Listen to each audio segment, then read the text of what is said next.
مردم دیگه. وای گوشو، ای گوشو. بابا چته بابا؟ سختم خودم نبودت بکنم. چته بابا چته؟ گوشم سخت. گوشت چشه؟ گوشم چشنی. چی توشه؟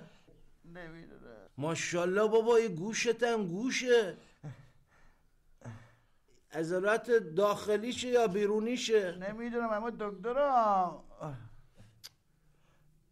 بابا یه دوایی برات درست کنم مخصوص گوشت. صبر کن یه خورده شکر با مورچه میارم میکوبم میذارم رو گوشت، حوله هم میذارم روش. بذار تو گوشم برو کارت برو گوشم.